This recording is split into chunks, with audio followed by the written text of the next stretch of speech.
오사나와 베제탁의 Q&A.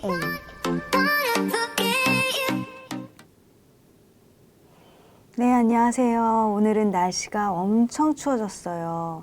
이 추운 날씨에 따뜻한 분위기로 한번 시작해 보겠습니다. 오늘은 게임에 대해서 얘기해 볼 건데요. 게임의 인기는 예나 지금이나 어마어마합니다. 그 인기가 얼마나 큰지 이제는 아주 당당하게 프로게이머라는 직업도 생길 정도고요. 리그 오브 레전드라는 게임은 해마다 롤드컵이라고 해서 챔피언십을 열기도 합니다. 그 말은 아마 게임이 이제는 하나의 문화로 인정을 한다는 뜻인가 싶기도 한데요. 근데 오늘 이 기사를 보면 꼭 그렇지만도 않구나라는 생각이 듭니다. 어떤 기사일까요? 네. 국장님. 예, 오늘은 게임 산업이 네. 우리나라에서 어떤 대우를 받고 있나 네, 거를 네. 얘기를 하겠습니다. 네. 양색시라고 아세요, 사나 씨? 네, 여기 또 기사에 너무 자세하게 잘 예. 써주셨어요.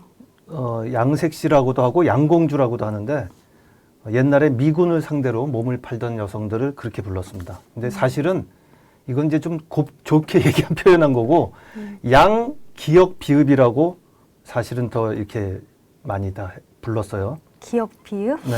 뭐지? 알아서 그건 생각하시고. 그 한국 전쟁이 끝난 다음에 돈을 벌 일이 없잖아요. 전쟁통에. 그래서 여성들이 많이 이제 이 양색시를 하게 됐습니다. 근데 그 여성들의 가장 큰 꿈은 순진한 미군 병사 하나 꼬셔가지고 결혼해가지고 미국에 가서 사는 게 가장 큰 꿈이었어요. 그래가지고 실제로 이제 그렇게 해서 미국에 가서 살잖아요. 네? 네네. 네, 이제 그런 경우가 있었거든요, 꽤. 근데 어쨌든, 그녀들의 그 가족들은, 네. 그 양색시들의 가족들은, 그 자기 가족들이 볼 때는 별로 이제 좋게 표현을 하고 싶지가 않잖아요, 밖에서는. 문 판다고 뭐 얘기하겠어요. 그래가지고 부끄러워서 남한테 얘기도 안 하고, 네. 친하게 지내지도 않았는데, 그 양색시들은 어떻게 했냐면은, 몸을 팔아 번 돈 대부분을 가족들을 위해서 썼습니다. 생계비로 대주고 생활비로 대주고 네. 동생들 학교도 보내주고. 네. 그래서 운이 좋아가지고 미국에 이제 결혼을 해서 가면은 거기서도 가족들에게 생활비를 보내줬어요. 근데 그 받은 가족들은 그렇게 해서 가서 결혼해서 보내준다라고 얘기를 안 하는 거예요. 네, 사람들한테는 전혀 부끄럽다 얘기를 안 이거죠. 하고. 근데 그럼에도 불구하고 그 가족들은 염치가 없게도 돈이 필요하면 또 돈을 보내달라. 라고 하고 그 딸은 그 양색씨는 이제 거기서 이제 양색씨가 아니죠. 여기서 양색씨를 했던 그 딸은 생활비를 또 보내주고 그랬어요. 그리고 이제 결혼해서 갔으니까 미국 시민권을 취득을 하잖아요. 네. 그럼 그녀들은 남동생들을 하나하나 이제 초청해서 초청 이민을 미국에 오게 그렇게 했어요. 그래서 집안을 이민 와서 먹여 살렸네. 그렇죠. 네. 일으키고. 이민 와가지고 잘 살게 해줬는데, 그럼에도 불구하고 그 남동생들은 그녀에게 대놓고 고맙다라든가, 뭐 와서 자주 찾아본다든가, 뭐 우리 누님이 뭐 최고라든가, 이렇게 안 했다는 얘기예요. 네. 다른 사람한테도 자기가 어떻게 해서 그렇게 성공을 했다, 자세하게 얘기도 안 하고, 참 얼마나 불쌍합니까? 네. 양색시들. 그렇게 고생대로 하고, 가족들을 위해서 일을 했는데도, 가족들은 알아주지도 않고 고마워하지도 않고. 고마워하지도 않고. 이 내용은 제가 어디서 생각해낸 내용이 아니고 그 박완서 작가라는 네, 분이 네. 쓰셨던 글을 제가 이제 요약을 한 거예요. 네, 네. 거기서는 그 익명의 인물 뭐 춘자였던가 뭐 하여튼 이렇게 해가지고 이런 내용을 이제 기술을 했죠. 이제 이 얘기를 이제 왜 말씀드리냐면은 이제 게임 얘기로 넘어가겠습니다. 네. 우리나라 최대 규모의 게임 업체인 넥슨 창업자 김정주 대표가 회사를 매각하기로 했습니다. 이게 언제적 쓴 글이냐면은 1월 달에 쓴 거예요. 올해 1월. 네, 그러니까 한참 됐죠. 네. 거의 1년 전 얘기인데 뭐 여러 가지 이유를 댔는데 업계에서는 정부 기관의 규제와 게임에 대한 부정적 인식 때문에 아마 넥슨을 팔려고 내놓은 게 아닐까. 특히 우리나라 사회나 정부는 아까 제가 말씀드린 것처럼 게임 산업을 양색시 보듯이 한다는 거예요. 네. 어디 가서 이렇게 실제로는 자기네한테 도움을 많이 주고 있는데 우리나라에 많이 주고 있는데도 그 게임 산업을 좋게 본다든가 그러니까. 발전시키려고 그러는 게 아니고 자꾸 규제를 하고 사실 나라 경제 발전에 도움이 굉장히 많이 되고 있는 거잖아요. 게임이 예. 지금. 근데 가장 큰 이유는 애들 공부 안 한다는 거예요. 부모들 입장에서는 게임 하느냐고 애들 공부 안 한다. 그래서 게임이 나쁘다, 나쁜 거다, 나쁜 산업이다. 근데 말린다고 애들이 얘기를 듣나요? 아이, 그건 부모가 하기 나름이죠. 예. 근데 이런 그 하소연은 그 업계에서는 사실 2000년도부터 있었어요. 2000년도 정도부터. 네. 근데 이 게임 산업은 수출 산업으로 아주 효자 노릇을 합니다. 그러니까 영화의 100배, 음악의 10배. 그러니까 네. 연간 5조 원대 수출을 해요. 대단하다. 예. 그런 콘텐츠 중에 완전히 효자 산업인데 네. 이런 부정적인 인식하고 규제 때문에 자꾸 발목이 잡혀가지고 뭘 하려 그러면은 못하게 하고 규제가 많고. 그 어떤 규제를 조금 자세히 뭐 얘기를 이런 한다면? 식의 내용이면 안 되고 저렇게 해야 되고 뭐 그런 거죠. 그리고 지원이나 이런 게 뭐 물론 뭐 콘텐츠 진흥원이나 이런 데서 게임 산업에 지원하고 이런 건 있지만은 네. 실제로 게임을 하나 개발하려면은 돈이 어마어마하게 많이 듭니다. 네네. 물론 아주 운이 좋아가지고 뭐 1000만 원 갖고도 게임을 성공했다는 사람도 있지만 그런 게임은 아주 극히 드물고 오래 가지도 않아요. 워낙 게임이 많이 나와서. 그래서 이런 환경에도 불구하고 게임 산업이 열심히 해가지고 지금 어느 정도 수준까지 이렇게 올라왔는데 문제는 이제 지치는 거죠. 게임사들이. 그래서 점점 경쟁력도 잃고 특히 중국 업체들한테 자꾸 밀리고 있습니다. 아, 우리나라 게임이요. 예, 네. 그 특히 이제 중국 시장에서도 그렇고 네. 우리나라에서도 많이 밀려요. 아, 예, 자꾸 그 중국에서 밀려 들어오는 또 저가의 그 게임도 많이 있거든요. 그래서 저 역시 물론 게임에 빠져가지고 네. 아무것도 안 하고 게임만 하는 청소년이나 또 철없는 어른들을 보면은 저도 이제 물론 한심하죠. 네. 근데 이미 게임 산업은 존재하고 있는 산업이고 이게 또 세계적인 세계적이니까. 추세입니다. 그래서 네. 이거를 어떻게 뭐 막으려고 해서 된다는 건 아니거든요. 근데 이 당시에 이제 그 넥슨을 그 매각하려고 했을 적에 네. 사실은 중국 기업이 살려고 한다라는 소문이 돌았어요. 국내에서는 아마 그만한 게임 게임 회사를 살 만한 기업이 없으니까. 아마 없을 것이다. 그랬는데 결과론적으로는 이제 매각이 불발이 됐습니다. 아, 그래서 그냥 그럼 이제 넥슨이 계속 네, 이어가고 예. 있는 거네요? 예, 그렇죠. 근데 만약에 넥슨도 팔려 또 우리나라 게임 산업이 지지부진해가지고 자꾸 외국계 게임이 들어와 그러면은 결국은 이게 국부 유출이에요. 아, 그렇잖아요. 우리나라 돈이 로열티가 됐든 그쵸. 뭐 구매가 됐든 결국은 국부가 유출이 되는 겁니다. 그래서 저는 문재인 정부한테 하고 싶었던 말이 이 당시에 문재인 정부 그 경제 기조 3대 원칙 중에 하나가 혁신 성장이에요. 근데 말로만 혁신 성장 외치지 말고 또 우리 사회도 게임 산업을 양색시 보듯이 하지 말고 게임 산업의 경쟁력 제고하고 육성을 위해서도 육성을 시키자. 모두 혁신을 좀 했으면 좋겠다 하는 아. 의미에서 이 글을 썼었어요. 네, 게임에 대해서 정말 부정적인 인식을 아주 이해 못하는 건 아니지만 그렇다고 이게 귀중한 문화 자원일 수도 있는 그럼요. 거죠. 아주 귀중한 콘텐츠죠. 아, 콘텐츠. 그래서 무조건적으로 막 규제만 계속하는 건 좀 안타까운 일인 네. 것 같다. 그리고 그런 생각이 저도 규제도 규제지만 아주 규제도 많이 풀어야 되고요. 네. 그다음에 국가적인 지원을 더 늘려야 됩니다. 게임 산업에 예, 예.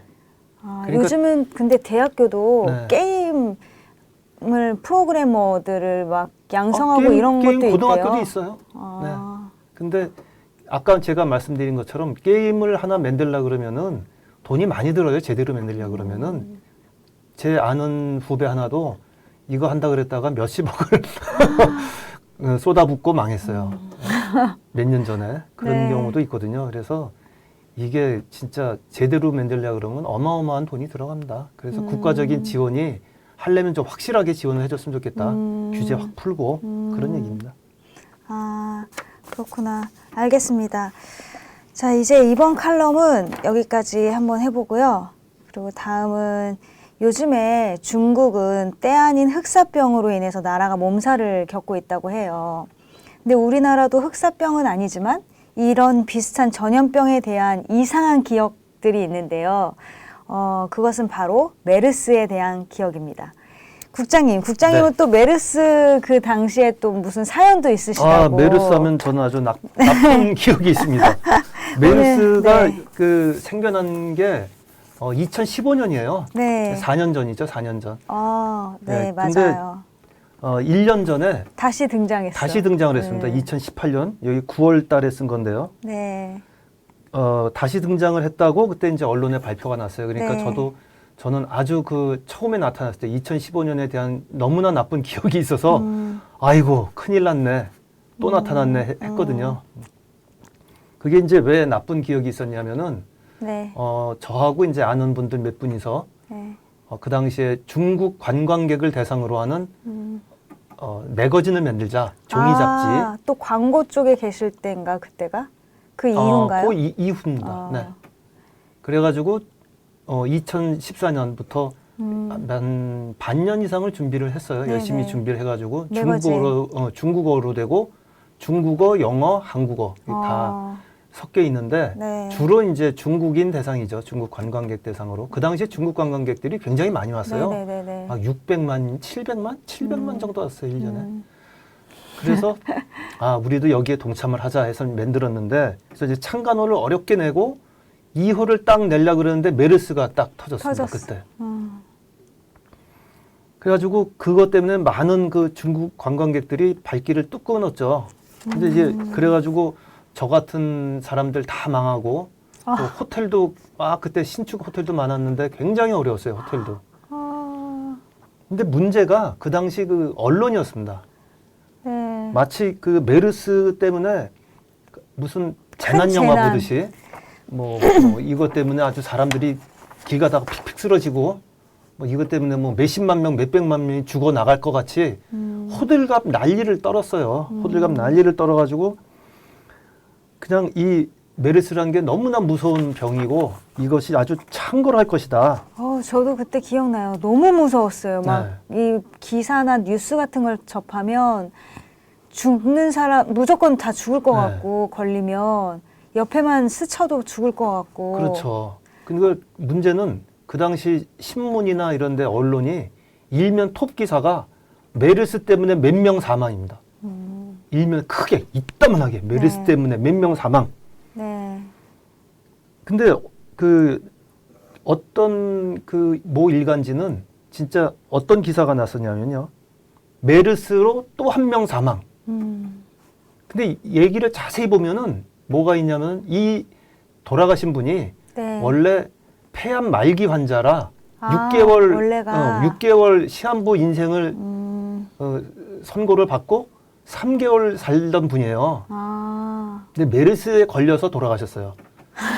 그럼 메르스가 아니었어도 뭐 좀 더 살다가 가실 분인데 마치 멀쩡한 사람이 메르스 걸려서 죽은 것처럼 메르스로 완전 몰아붙인 거네요. 그런 거죠. 그냥. 네. 그러니까 외국 사람들이 볼 적에는 야 한국에 갔다가 나 시체가 되겠다. 시체로 돌아오겠다. 이렇게 생각하니까 당연히 관광객이 안 오죠.